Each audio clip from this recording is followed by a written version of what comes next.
Us. Yep, I can hear you all. Hey, what we'll do, guys, if you could just mute yourself, we'll leave my microphone, Charles' microphone, and Dom's microphone on.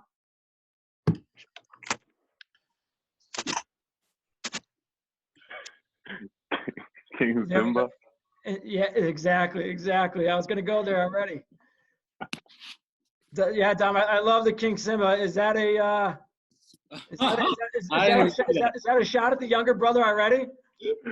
I didn't even see that. Yeah, I kind of have an obsession with lions. I didn't even see that. Now, have you tuned into the Tiger King? Yeah, I actually just finished that a couple days ago. Wow.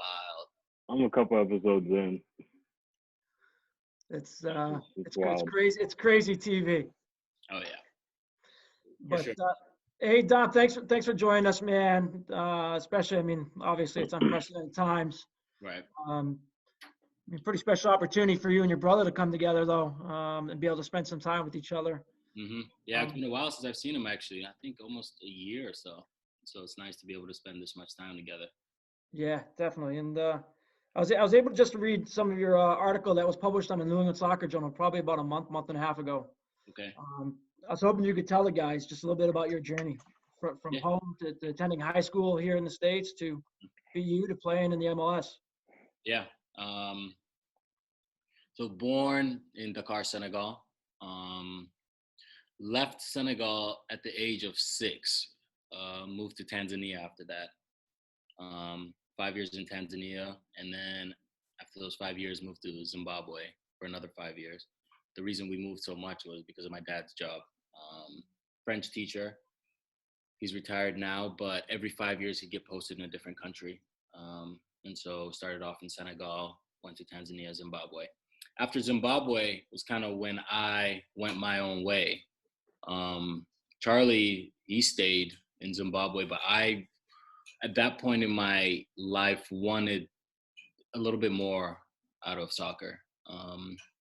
And, I wasn't really getting what I needed to really get out of it to achieve what I wanted to achieve being in Zimbabwe. And so, came over to the States by myself at the age of 16. Had a guardian over here. She took care of me, but I went to a boarding school in Alexandria, Virginia, Episcopal High School. Spent 2 years there, arrived as a junior. Very tough transition over there. New culture, new country, new people. Not a lot of people like me over there. So, the transition was very hard. But the one constant I had was soccer. And that's kind of where I put all my energy towards. Did well over there. And then ended up at Boston University, which, prior to going to Boston University, I was a pretty good soccer player. But that's when I think the coaching staff over there in the program really took me to that next level and allowed me to be in the position that I am today. So did 4 years there. I graduated early. Got drafted by the Colorado Rapids, was there 3.5 years, I think, or 4 years. Was in Dallas for 1.5 years, and now I'm in Nashville. How about some of your fondest memories of growing up with you and Charles? And Charles, maybe you could share a story about Dom. Some of my fondest memories. Just when he was younger, just putting him in the goals and just rifling shots at him. That was probably it. Back then, he wouldn't complain too much. He just wanted to get out and be with me. But now it's a little harder to get him to stay in goal and have some shooting practice on him. True. I'd say one of mine was probably our 1v1 battles in the backyard. It got pretty intense. Had a concrete backyard, just small puck goals. We'd just be playing hours and hours in the back just by ourselves. Yeah. I mean, it got pretty rough out there, but I did take a couple dubs. He won't admit it, but I did. Yeah, I wasn't gonna go there. I was gonna ask who's the better basketball player. Don't even get me started. Don't even get me started. I'm the better basketball player by far.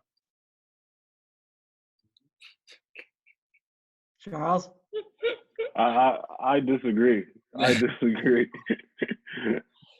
Oh, that's good. Don, I mean, sort of. I mean, the entire story is like an underdog story. That like when we really take a look at it, Mhm. um, you're a 67th overall pick in the MLS Super Draft. You've now played for a couple different MLS teams. You're with Nashville now. You're in your 6th year in the MLS. Mhm. Um, tell us a little bit about life in the MLS and the opportunity to play in the MLS now for 6 years. Um, yeah, life in MLS is crazy. I think one thing that a lot of people don't realize with the MLS, well, a lot of you haven't lived in the States, maybe you see it more and understand the process, but players get traded often. Um, you can be at a team for a year and leave, and that's normal. As foreigners, the foreign players that come in find that very weird because you sign a deal with a team over there, and you kind of just fight it out. Whether it's going well, whether it's not, or they loan you out, but that you're affiliated with that team. Whereas here, there's a lot of bouncing around. So my first years in Colorado were great. I didn't play much my first year. Second year I played a little bit more, and then third year was kind of when I had a breakout year my third year, and it went from there. But that first trade hit me hard. I was not expecting it. Things were not really going well personally over there in Colorado, but I didn't know that that's how easily or how dispensable players were, and it's not necessarily because you're not playing, because I was playing all the minutes. I was playing every game there. But it's just, you're an asset and you get traded. So once I mentally got over that factor, that, hey, at the end of the day, you're on your own over here. You have to do what you have to do. And if you do well, teams will want you. And yes, you don't want to necessarily leave and join other teams. But if another team wants you, that means that they see you as an asset. And so that mind frame that you need to have where, things are going to happen that you don't have control over. But hey, at the end of the day, you get to be a pro. You get to go play soccer. You get to do something that, millions of people want to be able to do. And it took me a while to get used to that. But, this is my second trade now, and the transition was a lot easier. Talk to me. You said you've been over being here on your own, and I mean you've been in the States on your own for a while now. How have you and Charles stayed connected to your family throughout the last couple of years and throughout all the years that you've been here, Dom? Last couple of years been great. Have iPhones now and have Skype and FaceTime, so that makes it easy. But when I came over here on my own, I think I went a good 2-3 years without really talking to my family. Didn't really have the resources to be able to talk to them. Didn't have a laptop, didn't have a phone that had FaceTime or anything. And so I would actually have to call them on the phone. And back then it was ridiculous how much it cost to just make international calls.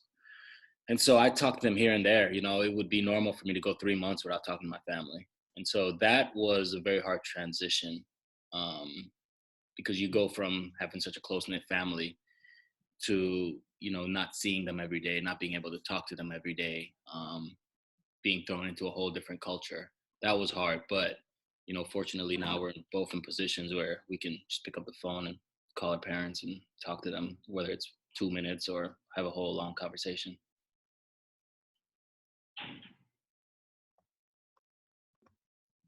Charles, how about yourself? I'd say it's kind of the same. For me, when I first went to Bridgeton, there were times where at first, the first semester, I had a phone, but there were times where the service out there was really bad, and I just wasn't able to get in touch with my parents as often as I wanted. But later on, as the year went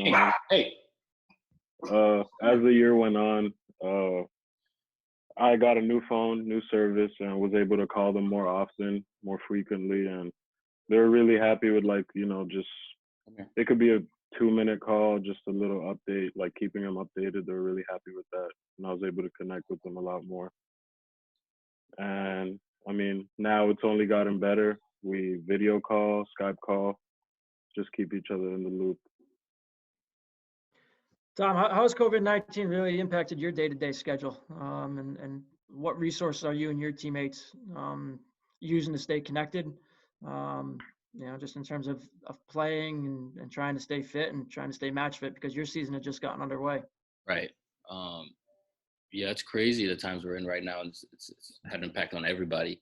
But in terms of me as a professional, those first couple weeks, nobody really knew what was going on. Nobody really knew how long this would last. And so we were kind of just waiting to hear an update. So we weren't doing much.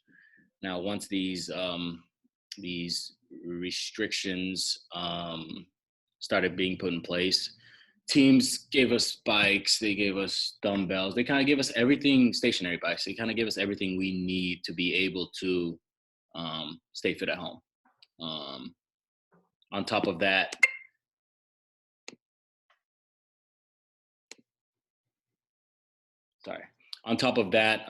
we have Zoom calls all the time where they check in, make sure everybody's doing what they're supposed to be doing. Tomorrow we have a Zoom recovery session. And I think the biggest part is they give us these little devices. So we wear them almost 24/7 to make sure that people are doing what they're supposed to be doing. So at the end of the day, all the information is sent to our strength and conditioning coach. And he's able to look at, what people did, the intensity of the workouts that people have done.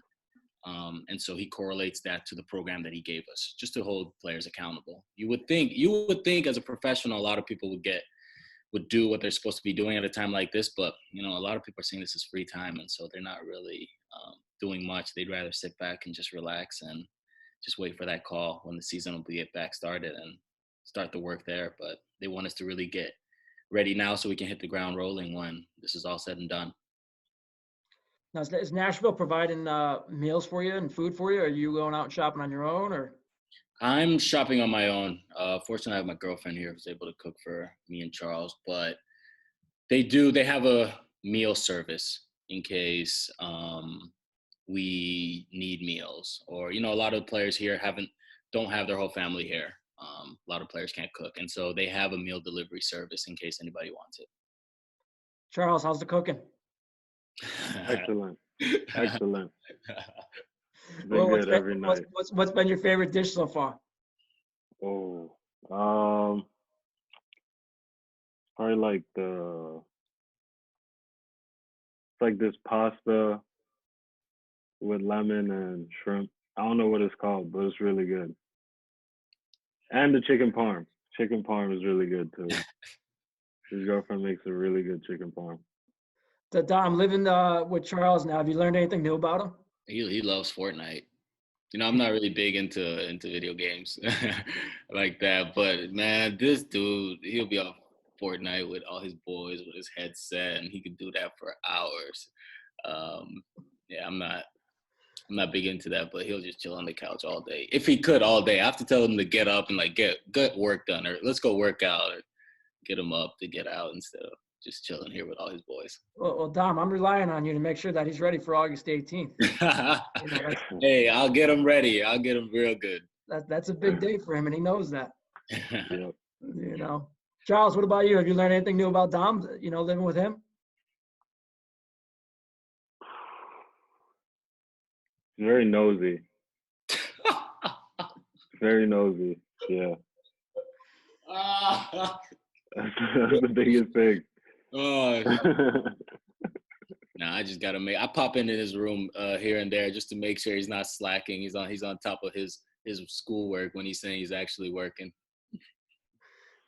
Too funny, man. Dom, once we return to some normalcy and the MLS season returns, what would your schedule be like on a training day and then on a game day?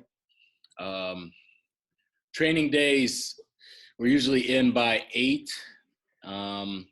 Practice starts at 9:30. They have breakfast for us. We have mandatory activation. People kind of go off and do their own things. People have different rituals, different things they need before practice gets started. Practice starts at 9:30. Practice around 2 hours long, a little bit longer sometimes. Every other day, there's a weight session right after practice. After that, we have a meal as a team. We do a video usually. And then we're out of there around 3 p.m. And then honestly, just come home and relax. You're exhausted from this. Usually the sessions are pretty exhausting. Come home, relax. The teams provide us with all the recovery tools we need at home to be able to be good and 100% for the next training sessions. But that's it. Just a lot of people just kind of relax. Not much goes on during the week to get ready for that week, for the game during the weekend. Game days are very relaxed. Everybody does their own thing, and we just have to show up to the stadium, I think 2.5 hours before the game. So I can speak for myself personally. I'll have a good breakfast, go out for a little walk, jog, get on the bike maybe, take a nap, have a little meal, and then head to the stadium. What's your normal pregame meal? Are you superstitious at all, or you? Yeah, I am superstitious. Not in regards to the meal, but just what I do and when I do it. Wake up. I'm not gonna give y'all my secrets. This kind of stays to me, but I'll give y'all my meal. I'll do salmon for breakfast. I'll do salmon with like lox, eggs. I'll do avocado toast and then orange juice. And then for lunch, I'll always do pasta with shrimp. I eat a lot of seafood. It's lighter. It sits lighter for me, and I feel like I perform better. Stay away from the sauces, and so I'll just put a little bit of Parmesan cheese on the pasta, so it's kind of just plain, but something light. And then before the game, I'll have usually a salad or something, and that's it. Nice. What about your top memory in MLS? Your top goal in MLS? My top memory would be scoring my first hat trick. This was 2 years ago in Colorado. That was unreal. And nobody had scored a hat trick for Colorado in the last 10 years, I think, prior to when I did. And so it was quite a big accomplishment. What I'll do is I'll open it up for questions to the guys. So if you have a question, you just unmute yourself and feel free to ask Dom or Charles a question. Yeah, I have one. My name's Cole. Dom, nice to meet you. My question is, what's the best overall soccer advice you've ever received in your entire life? Tough.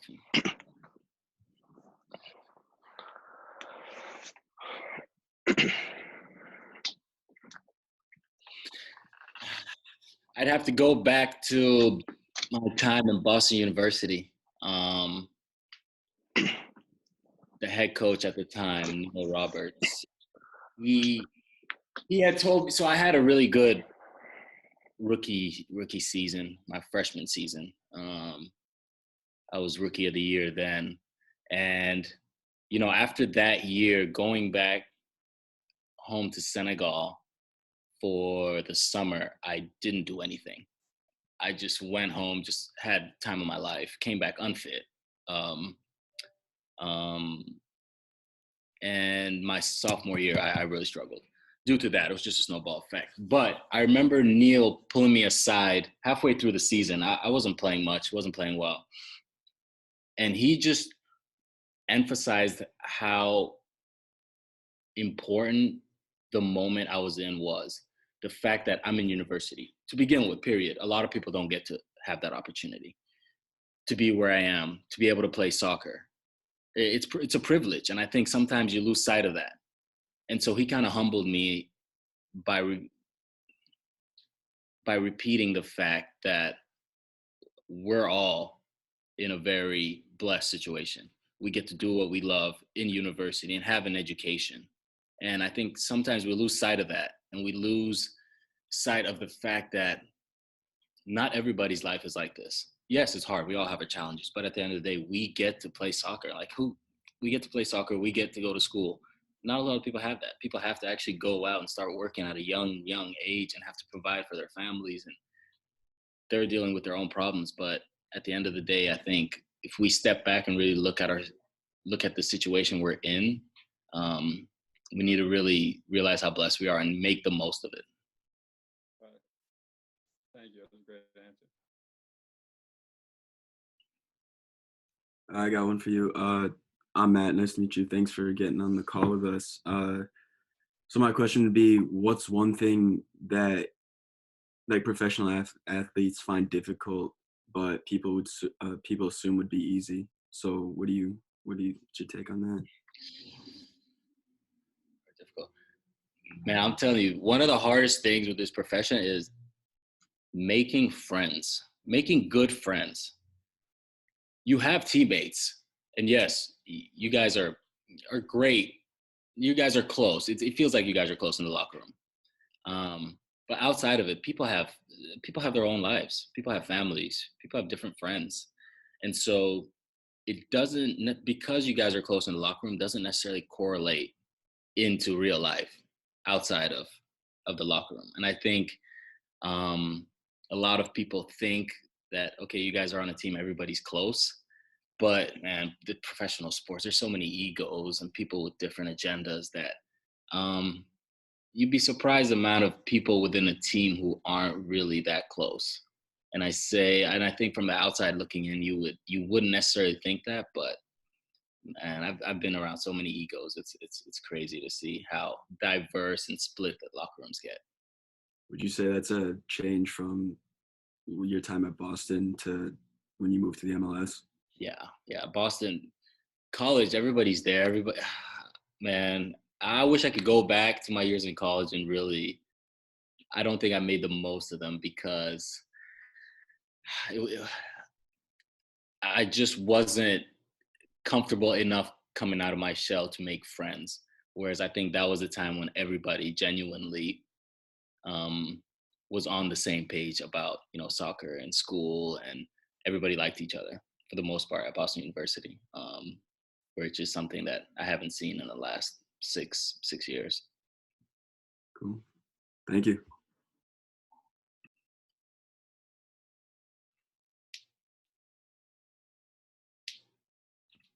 Someone else go. I'll go. Max. So my question, how difficult is the training in the MLS compared to what you've done like growing up in college or in high school? Yeah, the training in MLS is a lot harder, a lot more demanding. There were a lot of little things you could get away with, I felt like, in college, because, you have a schedule, you have to go practice. Okay. And then you have classes right after that. So, you can work on something for so long because coaches want to be able to do other things. Whereas here, you don't have anything else to do after practice. If you're not getting done what you need to get done, you're going to stay there until it's done. And if you don't do it during the practice session, they'll make you stay after to get it done. And so just having to stay mentally focused and achieving what you need to do is so hard. The mental part of it. Physically, honestly, I feel like we work just as hard, a little bit harder than in college, but the mental part, just to staying sharp and executing is the hardest part. I'm Gabe. And you just alluded to the mental part, so I was going to ask about that off the field. How often do you think you work on like sports psychology and stuff like that, mental toughness?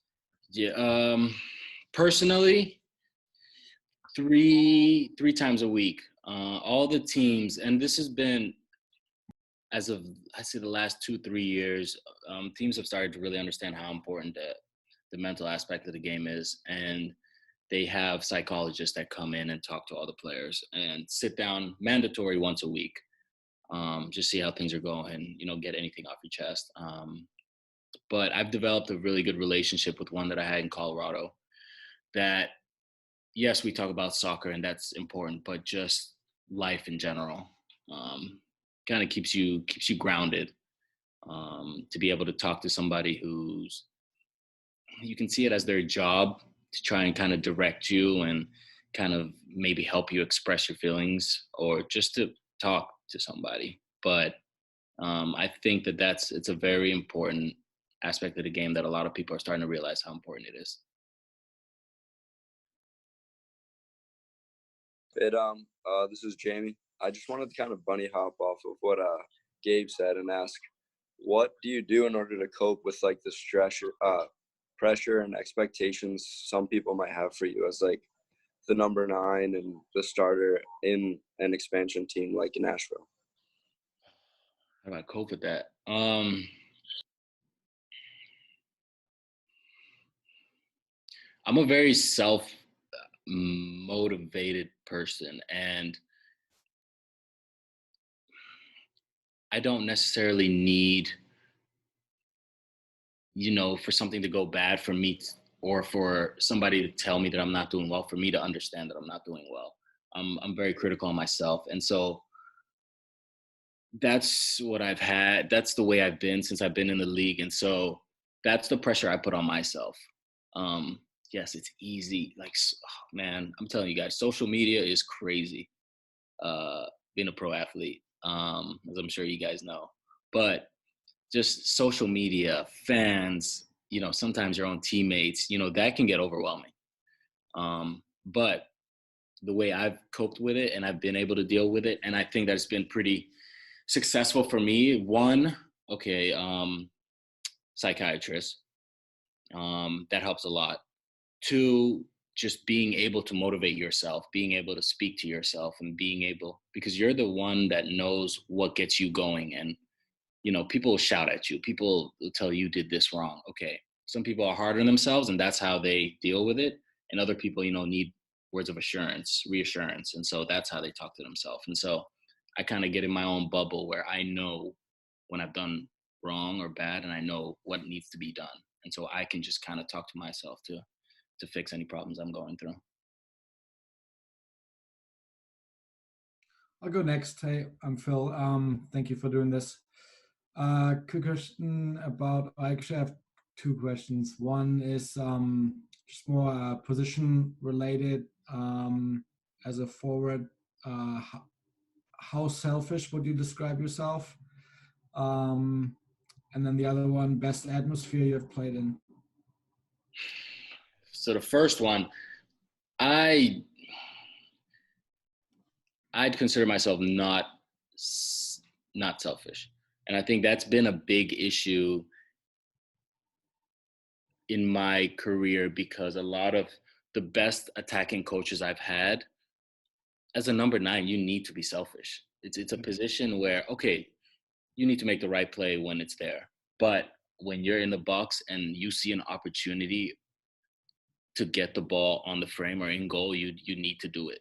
And it's kind of different because at Boston University,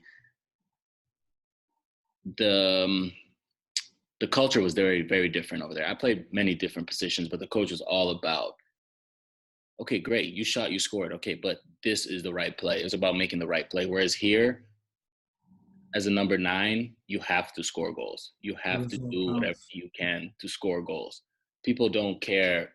Yeah, assists are nice, yes. But as a number 9, at the end of the day, at the end of the year, when you're sitting down and you're talking contracts and you're talking whether you're coming back or not, they're going to look at your goals. They're not going to look at the opportunities you created, blah, blah, blah. It all comes down to just one box. And the greatest attacking coaches that I've had great careers that I've had have always told me, you need to become more selfish. And so that's one of my biggest points going into this season. And to your second question, I'd say playing in Seattle would be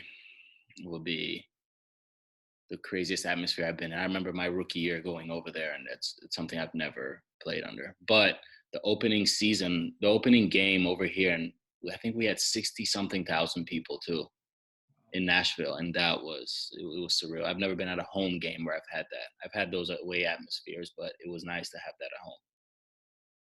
Thank you. Yeah, I'll go. Hey, Dom, my name's Connor. Thank you for doing this. Kind of going back to what the mental aspect, when you're in like a goal drought, what do you do to reboost your confidence? I'm all about getting out there and just working reps, just the little things, not overly complicating everything. I've had goal droughts many times in my career. And going out there, just seeing the ball hit the net, just repetition. It doesn't have to be anything complicated. Just keeping it simple. Just for me, visualizing the ball hitting the net is one thing that helps me a lot. And so I'll go out on my own if I need to. if a friend wants to come with me, he'll do it. But just staying in front of goal and just seeing those and visualizing as much, putting the ball in the net, but just those movements, like the key movements you need to be making in the box. The double movements, losing defenders. You don't necessarily need a defender to do that, but just me visualizing everything and just repeating it naturally shows itself up in the game. And then once you get that first one in the back of the goal, you just don't lose sight of that. Keep doing that while still, having success on the field. Thank you. Yeah, I'll go. My name's Nan. Thanks for doing this, Dom. You referenced kind of the guys that had those egos on the team. I was just wondering how the guys like on the team, his teammates and the coaching staff kind of handle those type of players and how they try to make them kind of have a more of a collective mindset. It's tough to do that. And, guys have had the careers they've had being the way that they are. And so coaches aren't here to really baby you and try to change you as long as you buy into their tactics.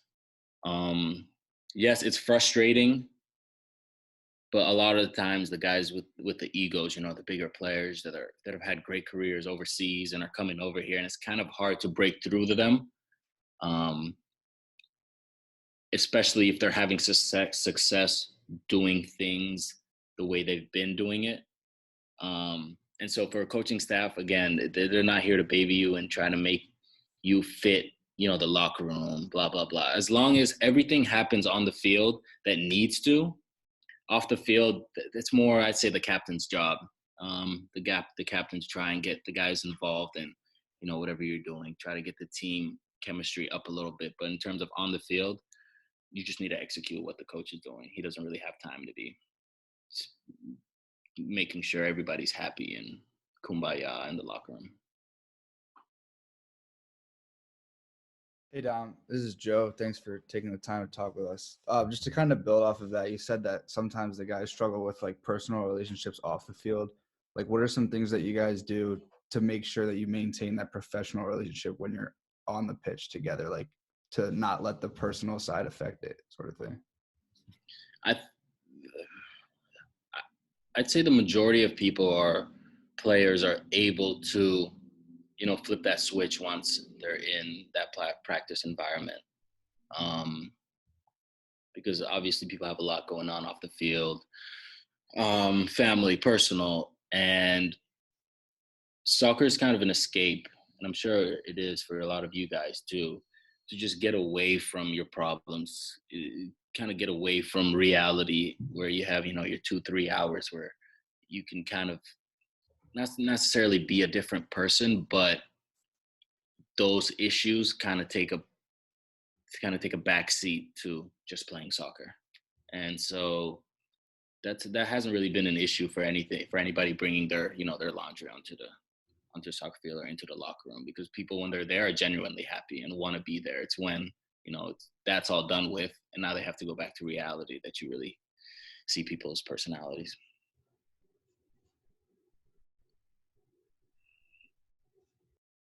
I'll go next. Hey, Dom. I'm Xavier. As a professional athlete, a lot of athletes need to take care of their bodies. So what do you guys do to prevent injuries, and how important to you is like eating well and like going to recovery sessions and stuff like that? It's very important. Earlier in my career, I had a lot of hamstring injuries. Being a sprinter, I've always dealt with that, but the last 3 years I've really, bought into, recovery, eating well, resting, which is the hardest thing. Once you're done practicing, you have all this free time and you want to go out and do whatever you want to do, but it'll catch up to you eventually. And so teams give you everything you need to be able to recover well. They'll give you the boots, they'll give you yoga sessions, stationary bikes. Now you're kind of on your own in terms of eating and everything, and they're expecting you to be eating well. Now, if you're a player that comes in and has an injury every month or so, okay, then they're going to make things mandatory. But for the most part, the best professionals are taking care of their body. They're eating well. They're resting when they're supposed to be. They're making the most of the recovery tools that they have. And this is the best I've felt in years. These last 2 seasons that I've had, only because I've taken that little bit longer to, buy into recovering and being able to use all those tools.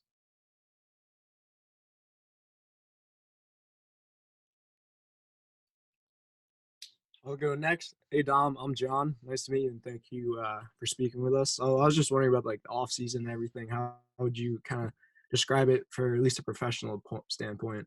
Like what would you do daily basis kind of ordeal? Charlie knows my off seasons. Every day I'm working. I told you about that one story in at BU when I had an off season and I just came off a great season and I just took a back seat and relaxed. But that was a turning point for me, realizing that, you can't do that. You want to go into the season strong, healthy, fit. And so my off seasons, they don't really feel like off seasons. Yes, I might be doing it in Senegal or somewhere else, maybe Denver. I like going to Denver a lot. But I'm still working just as hard as I would during the season, eating just as well as I would, recovering. So it's kind of feels like I'm in season without the games or without the practice of and without being around everybody else. Thank you. I'll go. My name is Will Dom. I just had a question about like your recovery after games. Like you personally, what do you do like right after a game and the next day for recovery? Right after games, foam roll, stretch, get in the ice tub, contrast. Contrasting, some people like it, other people don't. For me, I think it helps my body a lot. So I'll contrast. Following day, I'll go for a jog, pretty long jog, because my body, you kind of have to feel out your body. My body, I see it takes 2 days to really recover from, the game. So the following day I'm feeling pretty good. And it's that, the second day that I'm feeling the soreness and everything. And so that the day following the game, I'll go on a little run, stretch, foam roll, contrast again. And that second day is when I just relax. I might foam roll, but for the most part, I'm just sitting down. I'm not doing anything because I've tried days where I've done a little bit more, and then it's a snowball effect where throughout the week you're just feeling heavy, you haven't really felt recovered, and then the game comes and you're not 100%. Thanks.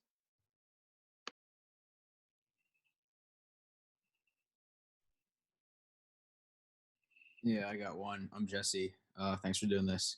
So from like back in college, how has your preparation kind of changed to like where you are now, like before games or like practices?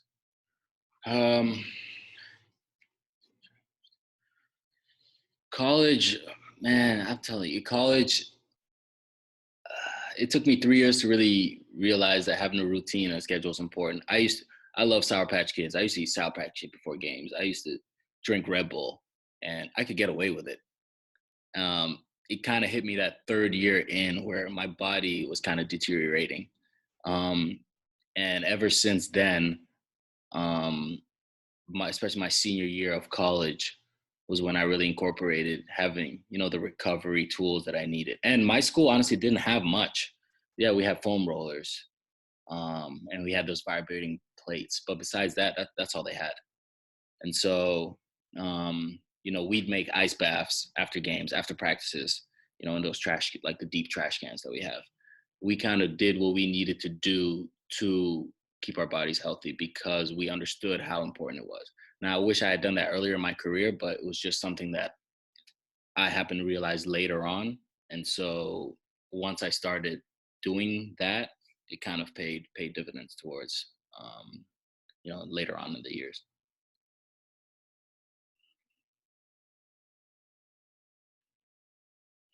I got a question.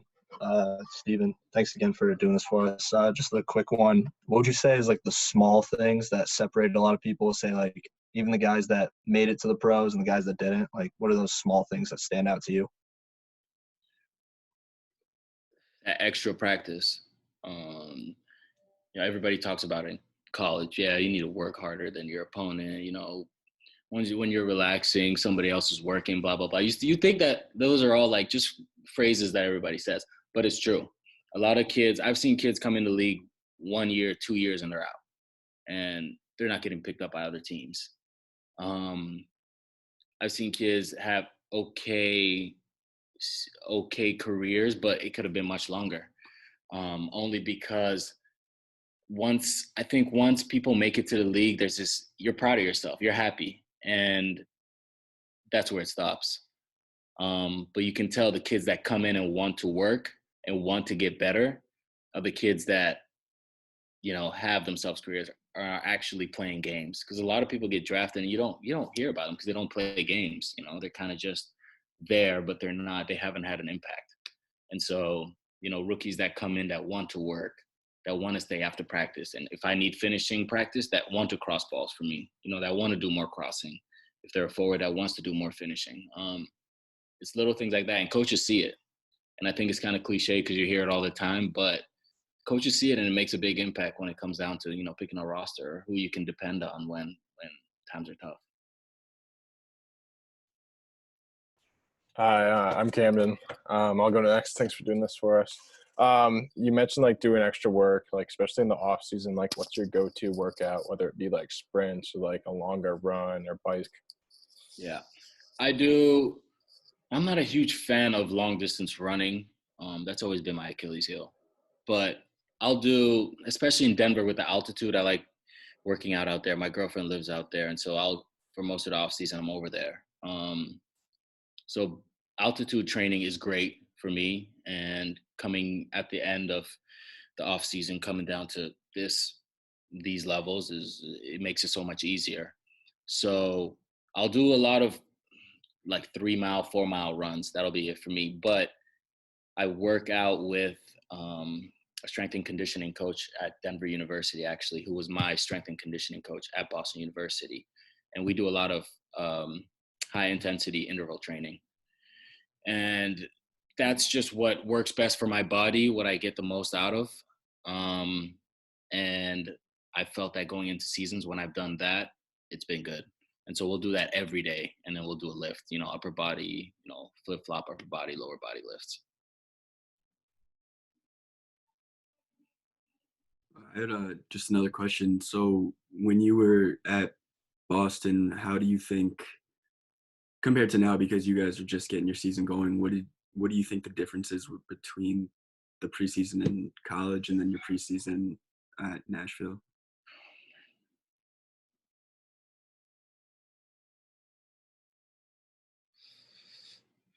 Nashville's unique because this is the first year, because it's the first year in the MLS. And so preseason usually is a lot of running, a lot of fitness based. Whereas here, because players that are coming back to teams already kind of have the foundation of how the coach wants the team to play. Nashville was different. It was tough. It was a tough preseason because coming in, nobody knew the style of play. The coaches didn't know the players. And so a lot of the time was spent on just a lot of repetition of getting, positioning right, getting the game plan right, just how the coach wanted us to play and us understanding the movements and everything. And so this was a very unique preseason, the most unique I've ever had, because there was so much else that needed to be focused on instead of fitness. Yes, fitness was a big part of it, and we did that, but not as much as I had ever done in college or in other teams that I've been in. Cool. Thank you. Like going off of that, do you in the MLS have like fitness tests coming into preseason and stuff like that? Yeah. Or are they? Everybody hates fitness tests. Yeah, we did a beep test this year. And of course there are levels based on positions, there are levels you have to hit. I've had years where we've had to do a 2 mile under, I think it was 12 something. low 12s. We've had preseasons where it's been a long distance run, like 4 or 5 miles. And then I've lucked out and I've had preseason where there's no fitness test. And so it's just depending on the team and the strength and conditioning coach that you get.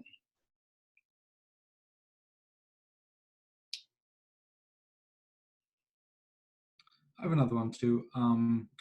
You would probably, in terms of age, you're like in your prime right now. So I was just wondering if you have any further goals, dreams that like you dream to achieve, and how long you see yourself doing playing still. I mean, obviously it's, you never know, but if you could have the perfect career, how long would you do it? And until you're 40. Yeah, right. I feel like we all think that we're gonna play forever, and everybody that's retired that I've been friends with always tells me, hey, it comes sooner than you want it to.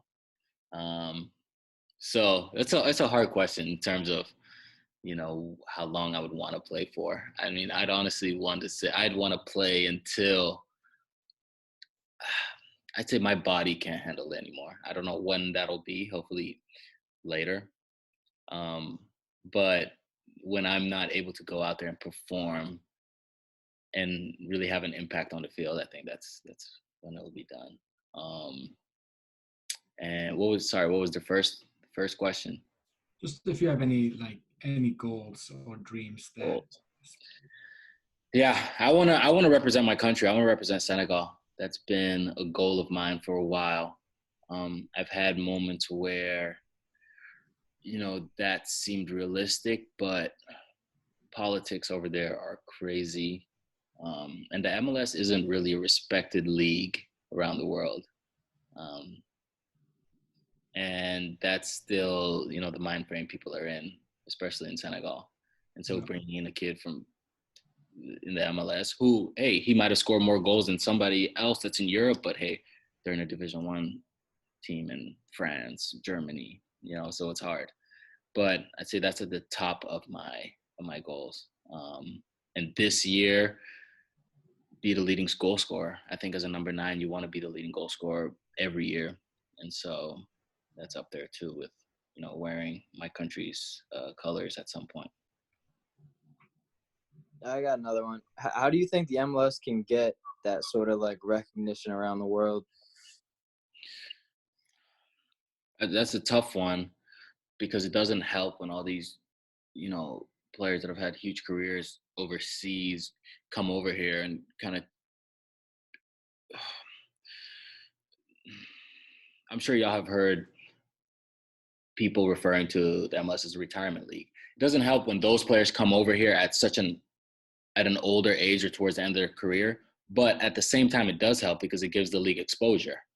Now that the league has exposure and the respect is slowly growing, I think now with more influx of European players who are coming over, not necessarily European players, but players that are coming over in their prime would help the league a lot, as opposed to towards the end. And that's slowly happening.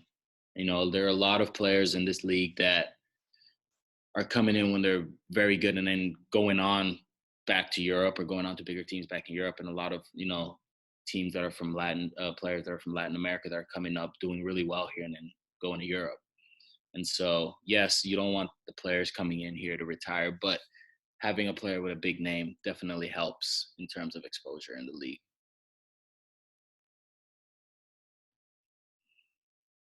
You kind of this is Jamie, by the way. You kind of alluded to it just now when you mentioned players going abroad to Europe, like Alphonso Davies and so on. Would you ever consider maybe going to Europe, or do you feel like MLS is where you want to be? It's tough because, you know, people have in a perfect world, yes, I'd be in Europe. I'd be in a top league in Europe. But people don't really understand that, you know, it's one thing to say you're in Europe, and sure, I could go play in Europe and play in a Scandinavian country, and then there's some good Scandinavian teams over there. But I think people, when they generally say Europe, they mean like the top 10, top 5 country, the England, the Germanys, the Spains. That's the Europe that people think about. But for the most part, other European teams are, this is a personal opinion, I say a lot of MLS teams could compete with those teams. And so, yes, it's good to go to Europe for exposure. And I've had opportunities to go over there, but I think there's a lot that's to be considered before making decisions like that. And especially monetarily, money in Europe, yes, the top leagues have a lot of money and players want to live that lifestyle, but it's so hard to get into those leagues. And for the players that can't cut that, the leagues that they have to filter into, it really doesn't compare to the MLS, where here you get your salary on time. There's collective bargaining agreement. You have these rights. Whereas a lot of the leagues over there, it's kind of sketchy once you get out of, the top leagues. And so there's a lot that needs to be considered. You can go to Europe, but ultimately, I think for a lot of people, it's a lot better situation to be here, and it's a lot more stable. Going off that, do you think that because you've been, clearly, like you were saying, you've been around the world, do you think the culture here is like tying you into maybe going over to one of those leagues? And yeah, it might be sketchy like you were just saying, but do you think like the American culture and being like adapted into the MLS is going to keep you here for a long time? Yeah, I think it will. Yeah, I think if I wanted to leave, I would have left earlier. And things happened where that wasn't possible. And so at this point in my career, yes, if a great opportunity comes, I'd love to go. But I think the way things are going and the fact that I'm in my prime and towards, the older end of it, I think that this will be a place where I just have to play out the rest of my career.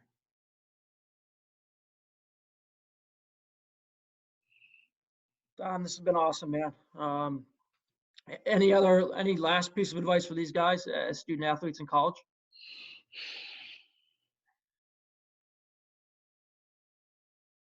I'm sure y'all have heard it. Manage your time well. It's the hardest thing to do.